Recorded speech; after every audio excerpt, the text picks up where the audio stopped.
Olá, companheiras e companheiros, olá a todos aqueles que nos acompanham aqui, não só pela TV PT, mas por essa grande rede em defesa da vida que nós estamos inaugurando hoje, lançando hoje. Aqui quem fala é Alexandre Padilha.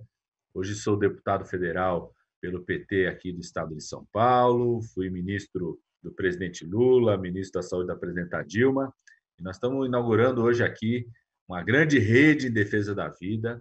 Temos dois grandes convidados aqui, vou apresentar eles daqui a pouco, que nós acreditamos seja um processo que todo mundo possa participar.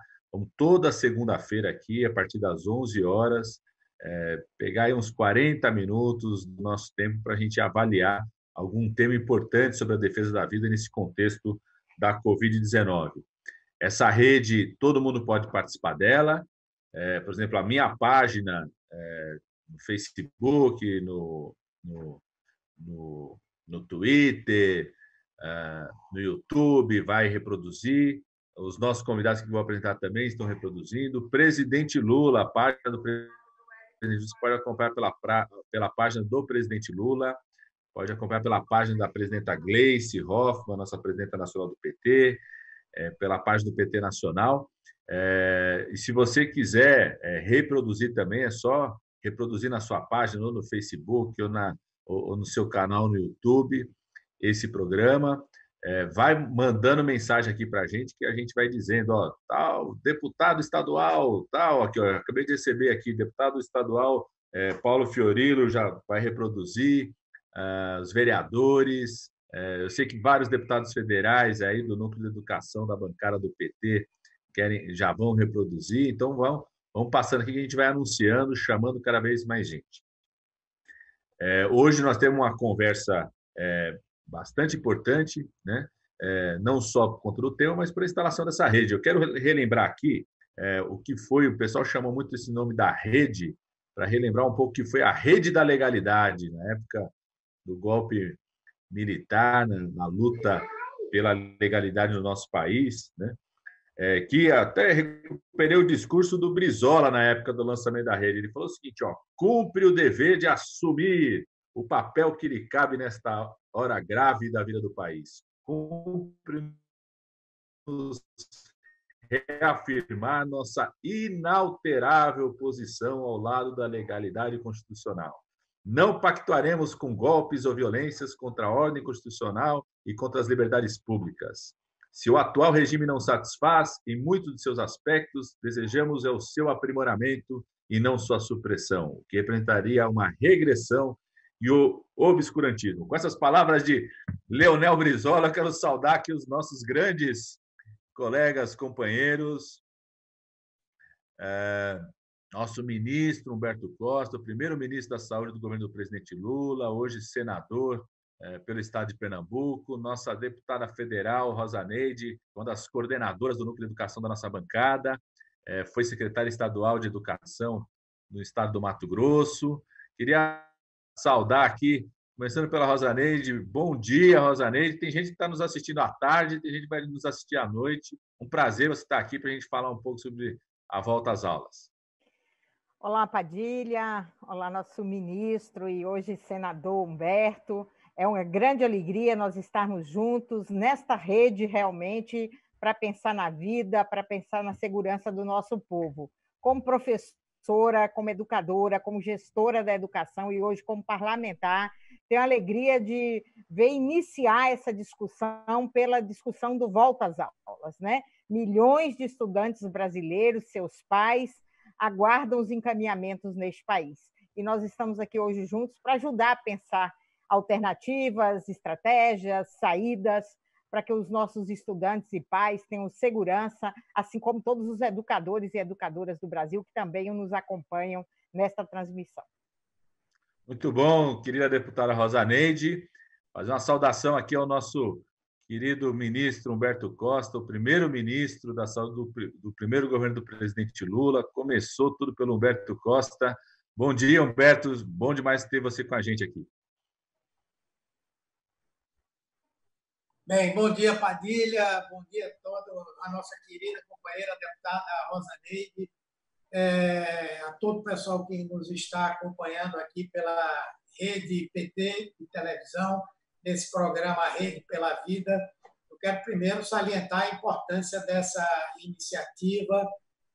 Acho que é fundamental a gente poder permanentemente estar conversando com os nossos militantes, com os nossos filiados, com a sociedade de um modo geral, sobre a relevância e a importância, né, da saúde na vida dos brasileiros, especialmente nesse momento que nós estamos vivendo, que obviamente tem toda uma série de consequências por todo o sofrimento que estamos passando, mas que também abre um debate fundamental sobre a saúde, sobre o sistema único de saúde, que precisa ser cada vez mais legitimado. Então, quero desejar para você, Padilha, que vai coordenar esse trabalho, muito sucesso. Tenho certeza que você, como tudo que tem feito, tem sido feito de uma maneira bem feita, vai transformar esse programa numa referência para todos nós. Querido Humberto, isso aqui vai ser construído por todos nós, viu, Humberto? Sou eu, é você, todos nós aí, todos na bancada, os militantes, o pessoal que está no movimento social. Vamos conversar a nossa conversa. A gente fez questão, viu, Humberto, Rosaneide, do primeiro tema. A ideia é toda vez ser um tema de debate. O primeiro tema ser esse tema do Volta às Aulas. Até a presidenta Gleice sugeriu, o presidente Lula, porque essa é uma conversa que está na mesa de toda a família hoje, deputada Rosaneide. Né? Todos. Eu tenho uma menina de 5 anos de idade, a gente só fala disso o tempo todo. Todas as plenárias que a gente tem participado, sempre tem profissionais da área da educação, trabalhadores da educação, as famílias. Todo pai, toda mãe, todo avô, toda avó, todo trabalhador da educação está discutindo isso. Os governos estão anunciando datas de retomada. Rosaneide, você que foi secretária estadual da Educação, é uma educadora, é um dos grandes expoentes da nossa bancada lá no Núcleo de Educação, foi a grande líder do debate do Fundeb aí, na bancada do PT. Qual que é a tua avaliação das estratégias que os governos estaduais e municipais têm feito sobre essa volta às aulas, da pressão também dos sindicatos das escolas particulares, dos donos de escolas particulares? Qual que é a visão, a sua visão, a visão que os nossos companheiros do Núcleo de Educação da bancada e da CAED vêm discutindo sobre esse tema, Rosa? Então, companheiro Padilha e Humberto, a gente vem realmente debruçados o tempo todo sobre essa questão. Nós, hoje, temos uma pendência muito grande, que é a falta do governo federal liderar o processo. Nós vivemos num país de relações federativas definido constitucionalmente da relação do Ministério da Educação, das secretarias de Estado e das secretarias municipais, para que a gente tenha a coordenação nacional. E, neste momento, o MEC, que já passou 4 ministros, né, na realidade, tem criado inúmeras dificuldades nas políticas educacionais e, neste momento, sem olhar os milhões de estudantes que temos, sendo das redes estaduais, municipais e privadas, e também dos seus profissionais. Também a questão do Conselho Nacional, focado na discussão da reorganização do calendário escolar, uma preocupação muito com atividades, presenciais ou não presenciais, mas no esquecimento total de quais são as condições reais que o Brasil tem para fazer uma volta às aulas segura com as crianças na escola, os adolescentes e os jovens da escola básica ou superior, e também com os profissionais ruins. Depois do governo trabalho para casa, eles trouxeram o trabalho escolar, eles invadiram as suas casas, transformando em salas de aula. E aí tem que falar com os pais dos alunos o dia inteiro, não tem mais horários. Então, os profissionais, grande maioria mulheres, e as mulheres, a gente já sabe, tem dupla e tripla jornada. Estão em casa, cuidando dos filhos, cuidando da vida de casa e cuidando também das aulas. E aí, às vezes, ela tem que se deslocar para a escola, como é a orientação do Mato Grosso, para fazer entrega de material para alguns estudantes que não têm acesso à internet. E aí, fora os estudantes do campo e das aldeias que não têm acesso praticamente de forma nenhuma. Então, é um conjunto de dificuldades que traz fortemente as doenças emocionais. muito forte aos nossos educadores, né? Eles vão ficar cotidianamente fazendo trabalhos remotos, outros fazendo atendimento semipresencial, porque vão à escola atender pais e estudantes com entrega de material. E ainda temos um grave problema, Padilha e Humberto, que são os nossos profissionais do magistério com mais de 50, 60 anos de idade, portadores de doenças crônicas, muitos diabéticos, muitos hipertensos, que têm baixa imunidade e que estão aí na luta, tentando fazer o possível para atender os nossos estudantes. Então, pensar em volta às aulas é pensar fortemente nos estudantes e nos profissionais que os atendem. Não adianta eu falar de estudantes, olhar para eles sem olhar o profissional que está ao lado deles e que vai garantir essa condição de trabalho. Então, como profissional da educação, volto a dizer, nós não temos as estruturas necessárias para esse passo do retorno. Não podemos também deixar os nossos estudantes desassistidos.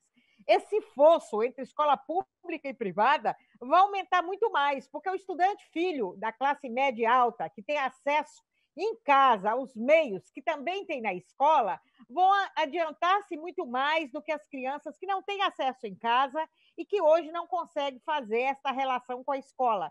Então, cadê o governo para comprar uma literatura adequada para cada idade e enviar para a casa dos estudantes? A professora, via WhatsApp ou telefone, acompanhar os seus alunos. Muitas vezes, a escola está dobrando a carga horária do professor e da professora, que fica dia e noite envolvida com um trabalho via plataforma que não chega ao estudante, porque a internet não dá conta ou ele não tem. A internet é paga. É o profissional da educação que está comprando as ferramentas. E o vírus, né, que não escolhe a quem primeiro chegar, as crianças que chegam à escola são contaminadas. Aqui no estado, nós temos um número muito grande dos profissionais, estamos fazendo esse levantamento, que entregou material, que foi às casas, que se expôs, que já faleceram, já foram a óbito em função dessas questões. Então, tanto a volta às aulas remotamente, como a volta às aulas presencialmente, precisa de investimento, precisa de atuação do governo, precisa de um planejamento, o que nós não temos no Brasil neste momento. Precisamos salvar a educação brasileira, precisamos estar presentes com discussões como esta, com profissionais que, além de políticos, como Humberto e como Padilha, e como todos os que estão agregados nesta grande frente, nesta grande rede, para que a gente possa dar alento aos nossos profissionais, aos pais dos nossos estudantes, né? O governo que poderia liderar o processo não existe. Então, maior deficiência nesse momento, Padilha, é a deficiência do diálogo, é não estabelecer protocolos em interação, os entes federativos não está sendo enxergado pelo ente maior, que é o governo federal. Então, estamos tecnicamente, financeiramente, com má qualidade. Estamos com os estados e municípios, cada um fazendo o que pode, correndo atrás das suas possibilidades. São possibilidades que não agregam. Então, é preciso trabalhar para proteger o Brasil e para fazer a defesa da vida. Como educadora, que fui educadora desde a pré-escola até o ensino superior, estou atenta a essas questões, à sua disposição nessa grande rede, porque você tem sido incansável, falado com o Brasil inteiro em lives, ajudado, e agora é a hora de fazermos os protocolos da educação, aí junto com o ex-ministro Humberto e com todos os nossos companheiros e companheiras que abraçam a causa da educação no Brasil.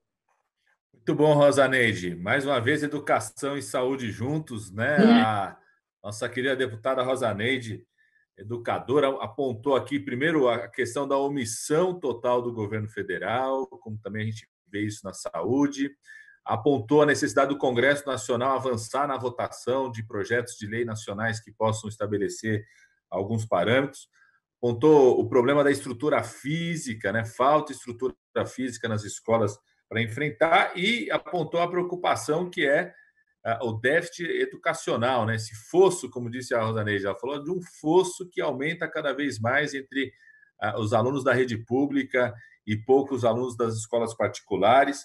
Estão trazendo bastante questões aqui para o tema. Vamos esquentando o nosso debate. Eu quero puxar agora com o nosso companheiro Humberto Costa a perspectiva da saúde sobre isso também, viu, Rosa?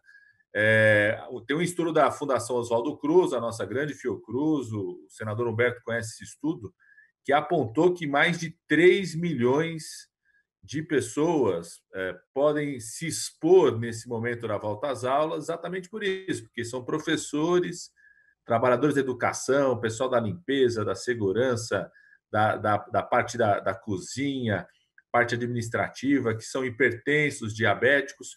Como que você vê, Humberto, na ótica da saúde pública e da progressão da pandemia, esses planos aí de volta, reabertura às aulas? Tem estado que data, agora recuou. São Paulo falou que é dia 8 de setembro, ninguém sabe se vai manter. Como que você está vendo isso, Humberto, que isso pode ter de impacto na pandemia e impacto como lidar do ponto de vista da saúde com esses mais de 3 milhões de pessoas que podem estar sob risco? Não, eu vejo com muita preocupação. Né? Tenho não muitas coisas para agregar ao que a Rosaneide já falou, mas eu vejo com muita preocupação todo esse movimento que está acontecendo no Brasil hoje, não é? De reabertura das atividades econômicas e sociais, sem que nós tenhamos seguido alguns parâmetros. Né? Você já teve a oportunidade de apresentar um projeto com o objetivo de regular algumas orientações que precisam ser tomadas. Esse próprio estudo da Fundação Oswaldo Cruz apresenta algumas ideias e a gente não tem visto essa preocupação presente em todos esses processos de reabertura das atividades econômicas e sociais. Né?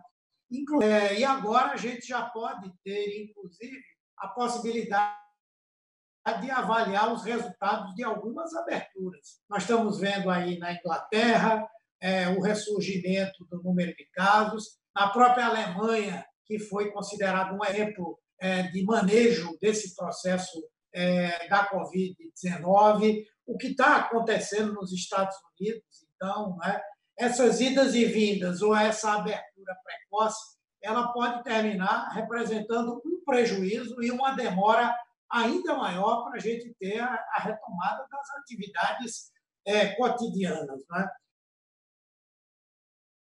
Educacional, onde nós temos hoje aí em mais de 190 países, quase que 1 bilhão de crianças que estão fora da escola por conta da Covid-19, né?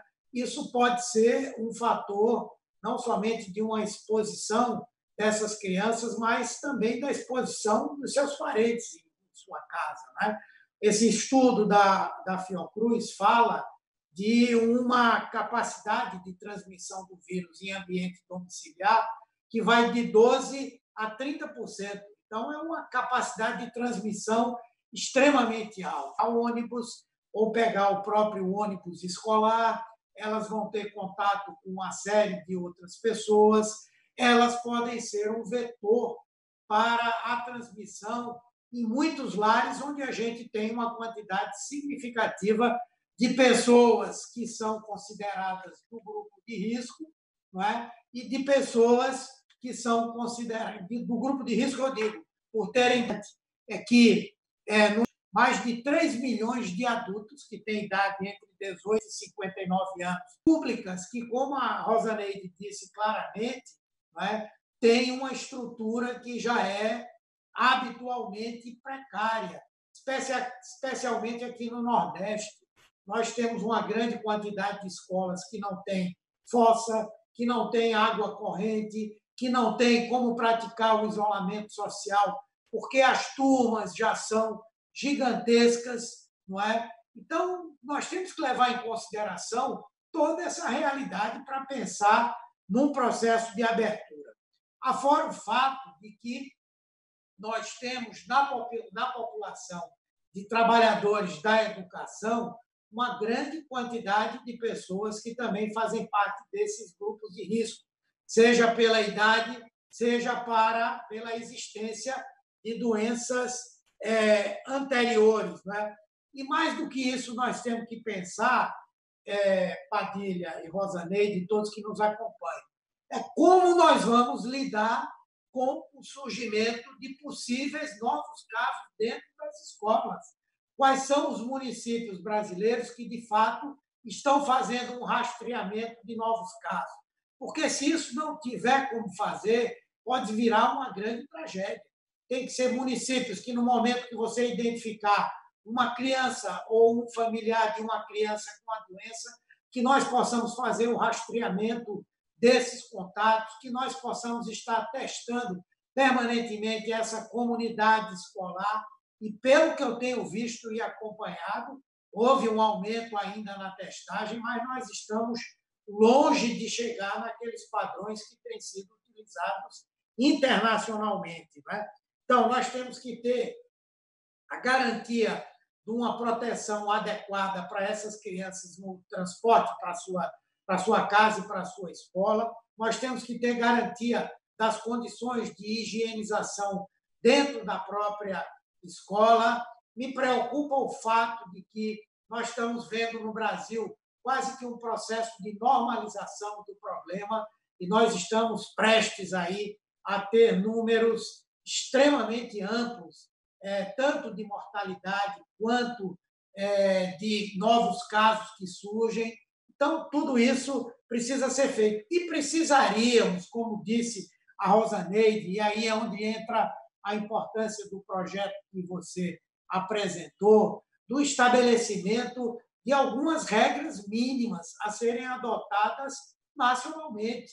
Nós temos que ter um período mínimo de redução do número de casos, de redução do número de mortes, temos que ter um padrão de utilização de leitos de UTIs, que, na minha avaliação, não pode ser menor, não é, do que 40% de disponibilidade, ou seja, 60% dos leitos estarem ocupados e o restante estarem vagos para isso, né? Ampliação da capacidade de testagem. Então, eu tenho receio.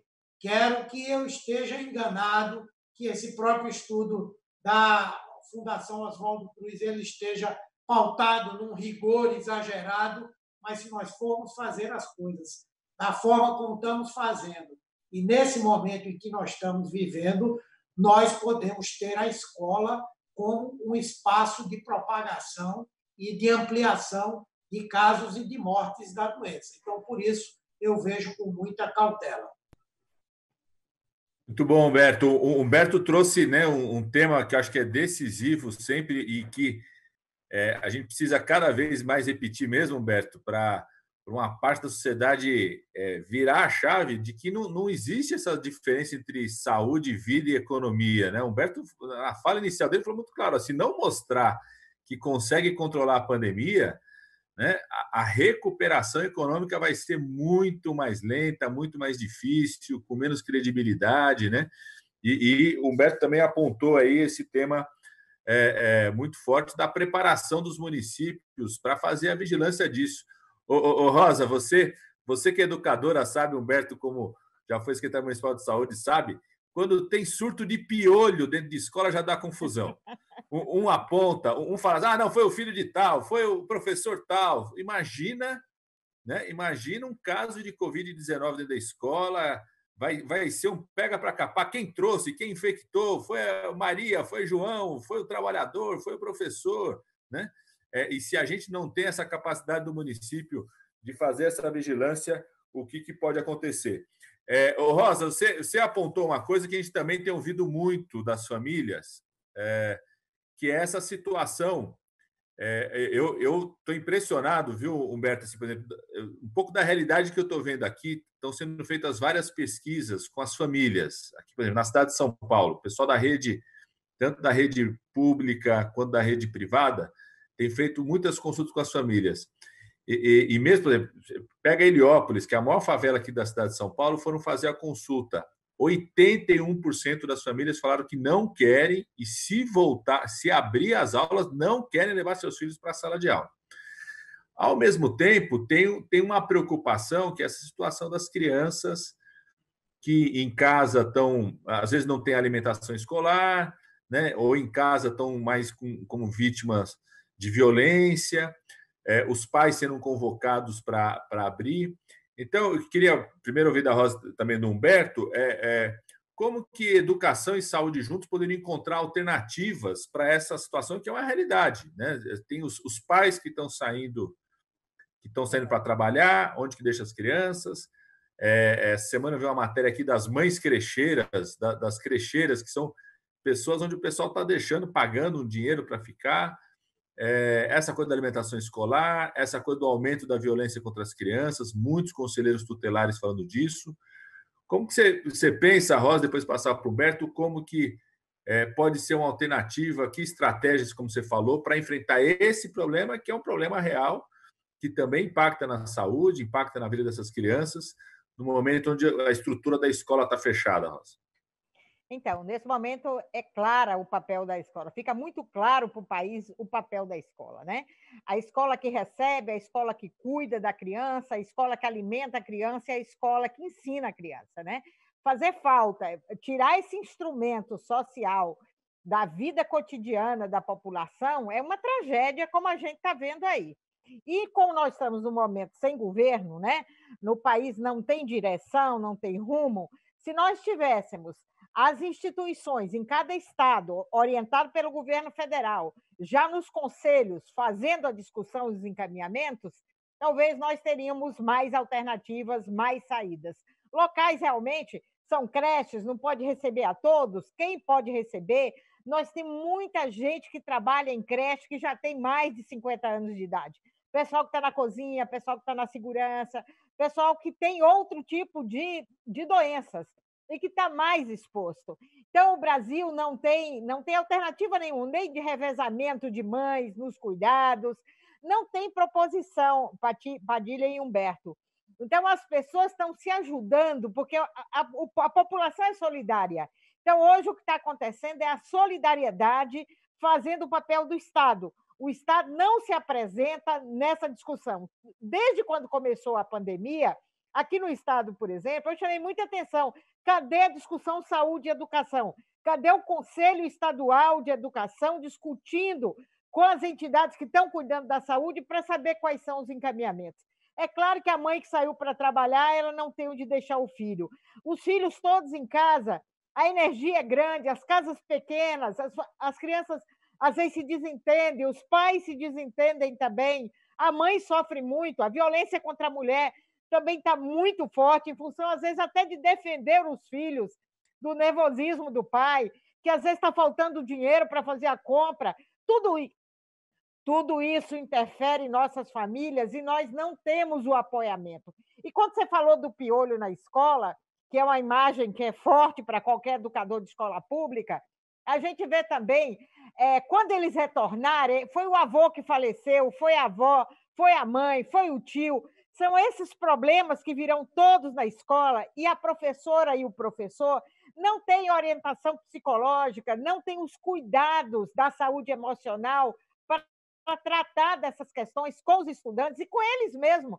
A professora que perdeu o esposo, ou que perdeu um filho, ou que perdeu a mãe, que perdeu o pai, todo mundo está abalado. Se você olhar as famílias e não sabe como lidar com a situação, aí eu chamo a professora para voltar, ela está com problema, as crianças com problema, como é que vai ser essa relação? Então, se o país realmente não tiver as instituições pensando protocolos, chamando a sociedade para a solidariedade também, mas com orientações, você não vê uma propaganda de televisão institucional dando orientações, fazendo com que a população reflita sobre essas questões, colocando o humano na agenda. Nós não vemos, Padilha, não tem.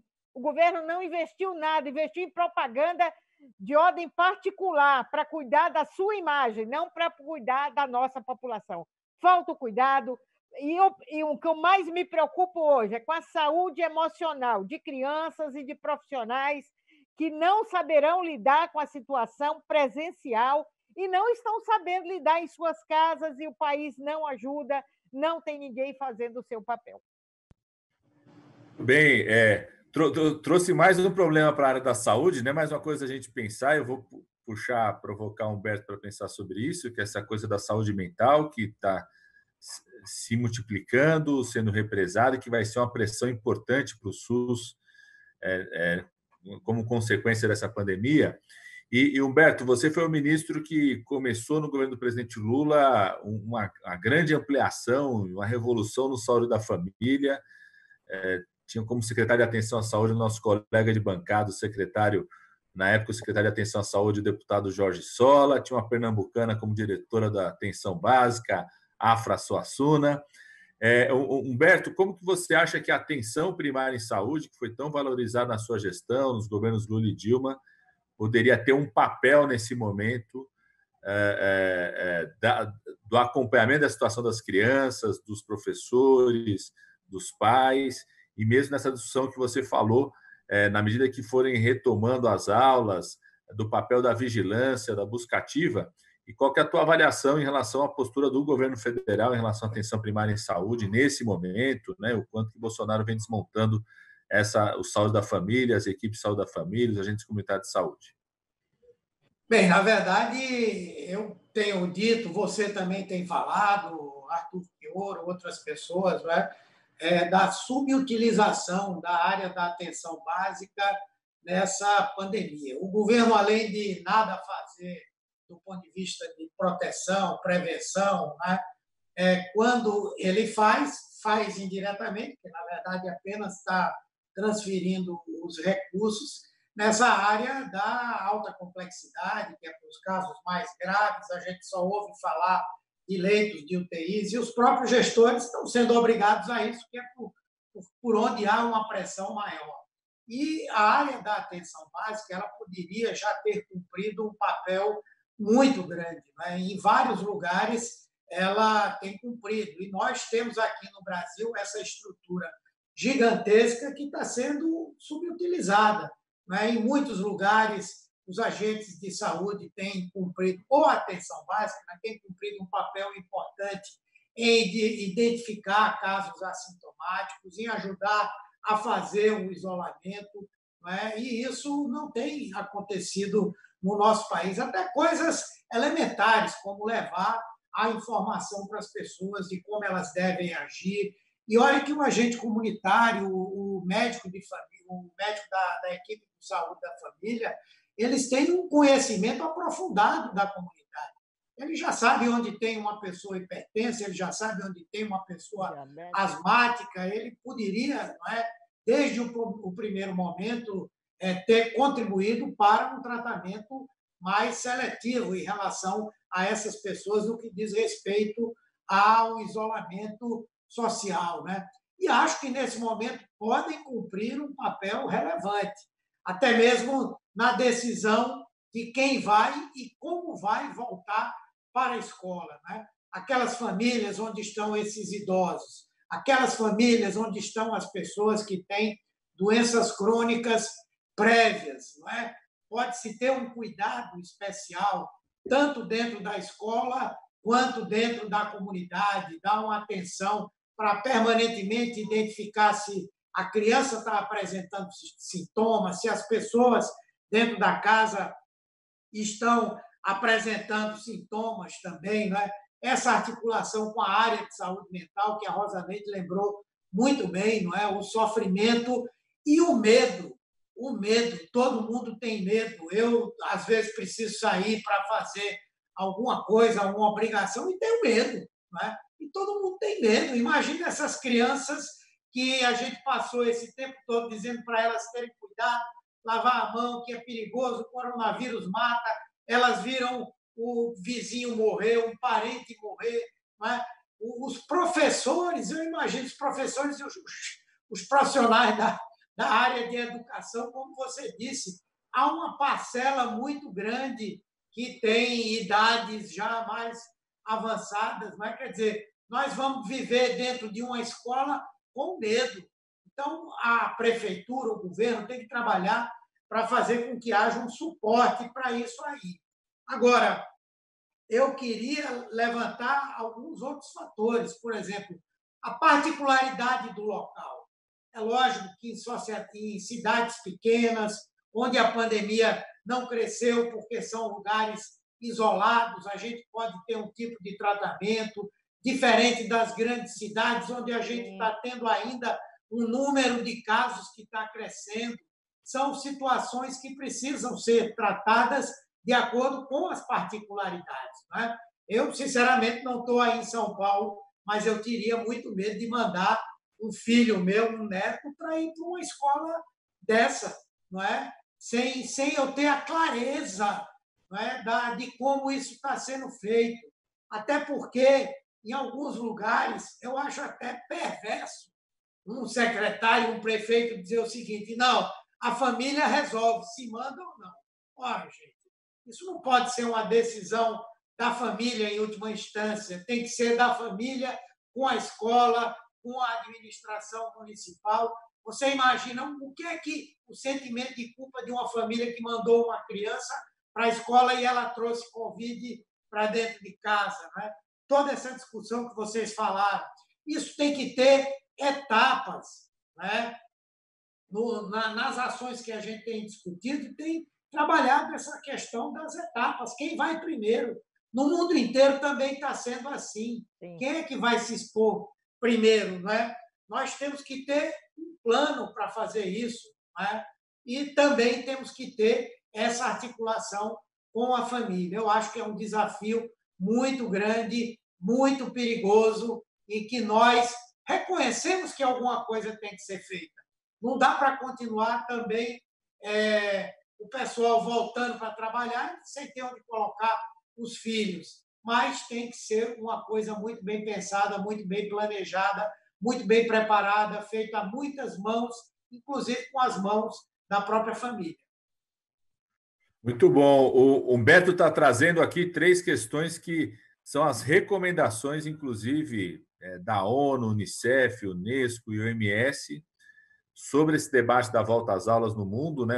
Essa coisa da avaliação do diagnóstico local, da realidade local, cada cidade, cada região, avaliar muito a sua situação, tudo. Inclusive, eles recomendam e reforçam o diagnóstico escola por escola, porque cada escola, não só a estrutura da escola, mas a comunidade no entorno da escola tem situações diferentes, né? O envolvimento da saúde e da assistência social, junto com a educação e os pais, fazer esse diagnóstico. A outra, Humberto denunciando aqui essa coisa de vários lugares estarem jogando a responsabilidade para os pais. Tem estado, Humberto, eu vi um documento do estado do Paraná, a gente tem visto isso em outros estados também, em alguns municípios, eles fazerem um termo de responsabilidade, onde o pai assina dizendo o seguinte: o sindicato das escolas particulares do Rio de Janeiro também fizeram isso, onde o pai assina: reconheço que tem risco, sei dos perigos, mas estou pedindo para a escola, estou levando meu filho na escola. É uma coisa assustadora, igual pede autorização para o pai para quando vai viajar, quando vai fazer. É como se fizesse lá uma autorização: estou reconhecendo que a viagem é perigosa, que o motorista vai estar bêbado, que a estrada é perigosa, que não tem seguro, mas estou mandando meu filho. É impressionante o documento que tem dito, e essa coisa de não jogar a responsabilidade para os pais. Gente, a conversa está boa aqui, o tempo está passando. Eu vou passar aqui já para as considerações finais. E aí eu queria, Rosa e Humberto, cada um de vocês, assim, isso aqui é um programa, a nossa ideia é um programa que é assistido pela militância, então o pessoal que está lá na ponta, que está nos zonais, nos diretórios municipais, vereador, gente do movimento sindical, tudo. Então, um pouco, eu vou soltar aqui 2 perguntas para vocês. Uma é o seguinte: o cara que está lá na ponta está nos ouvindo, Rosa e Humberto, né?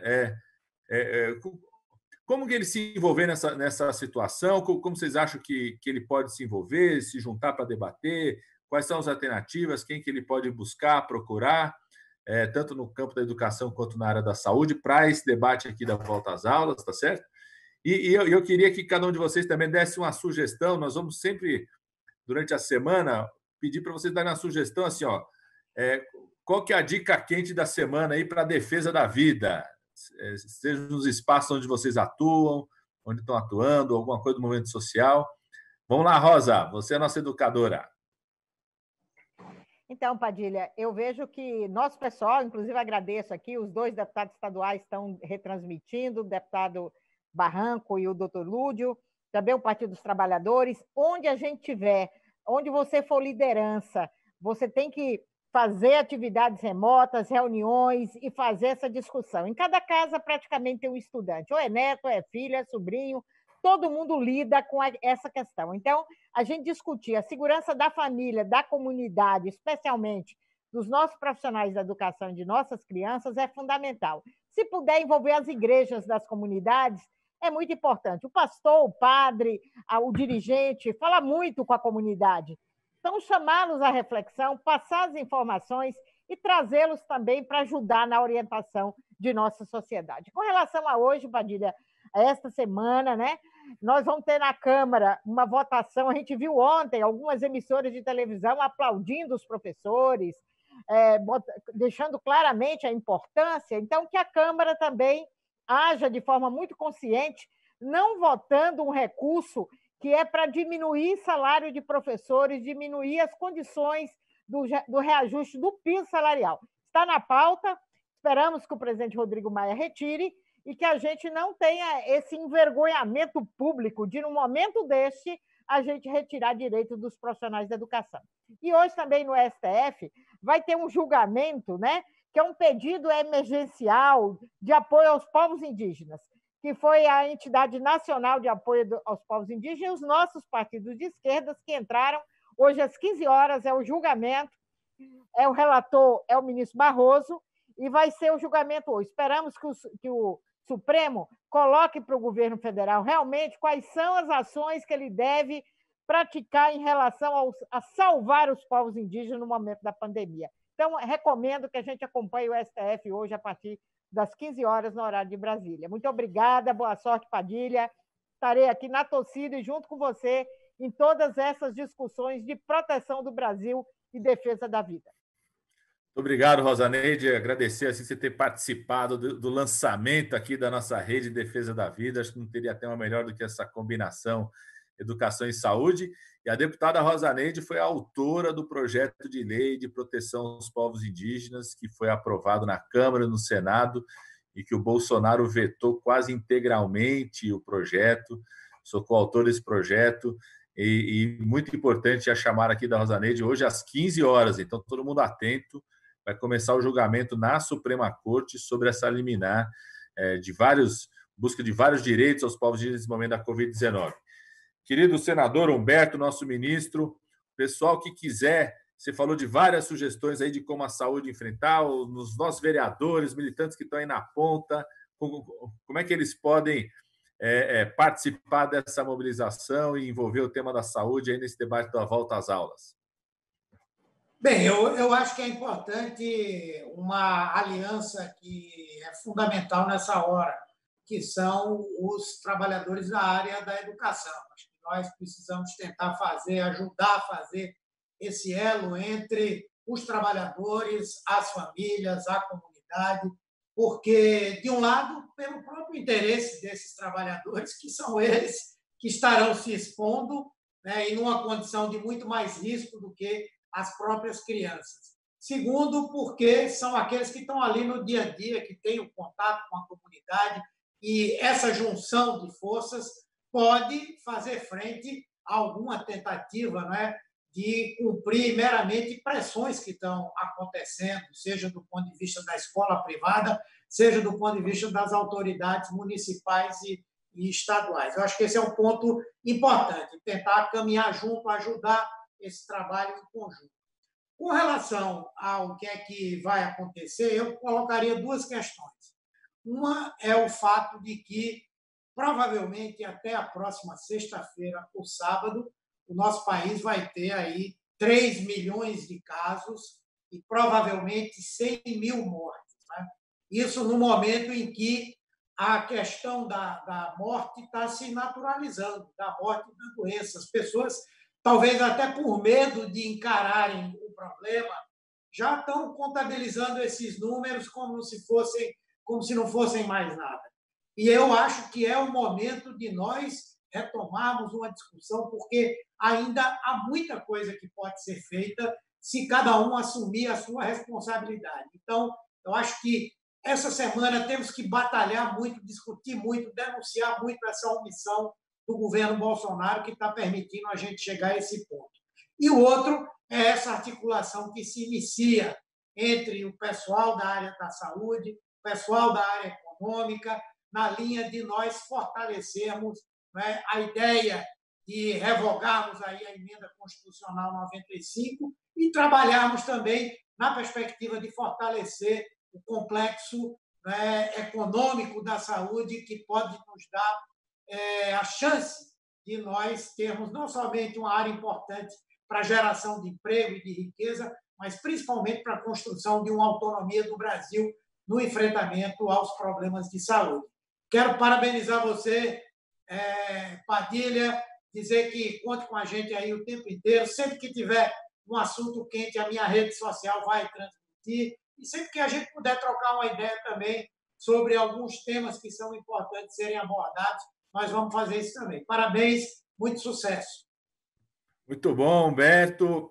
Queria até deixar aqui, a gente vai deixar um número para quem está nos acompanhando, que é o 011 97581 4398, para o pessoal poder mandar sugestões de temas, de debates, de convidados. Pode mandar aí nos comentários que todo mundo está acompanhando. Quem tiver com alguma dificuldade para reproduzir essa página, fazer parte da rede, pode mandar uma mensagem nos comentários que o pessoal ajuda a gente reproduzir. Agradecer muito aqui ao nosso querido ministro, o senador Humberto Costa, a Rosa Neide, agradecer a todos os parlamentares que já reproduziram esse primeiro programa de lançamento, agradecer ao presidente Lula, ao presidente Gleice, ao PT Nacional, a todo mundo da TV PT. Davi Capistrano, Humberto, relembrar aqui uma frase do Davi Capistrano, ele falava o seguinte: temos uma grande dívida com os desassistidos e eles têm pressa, né? Que a nossa rede em defesa da vida seja mais um esforço de buscarmos sanar essa grande dívida com desassistidos. A minha dica da semana para a defesa da vida é na terça-feira, então amanhã, a partir das 11 horas, nós vamos ter a apresentação da Frente em Defesa da Vida, que junta Abrascos, SEBS, SBPC, Conselho Nacional de Saúde, entidades, mais de 100 entidades aí do país, vão apresentar na Câmara dos Deputados o plano emergencial de enfrentamento à Covid-19. Queria convidar todo mundo, pode assistir e acompanhar pelo site da Câmara. Muito obrigado. Foi bom demais, Humberto e Rosa Neide. Vamos tocar aqui a nossa rede de defesa da vida. Vamos para a luta, né, para tentar evitar mais mortes no nosso país. Um grande abraço. Bom demais, educação e saúde juntos aí. Um abraço a todo mundo que nos acompanha aqui na TV PT.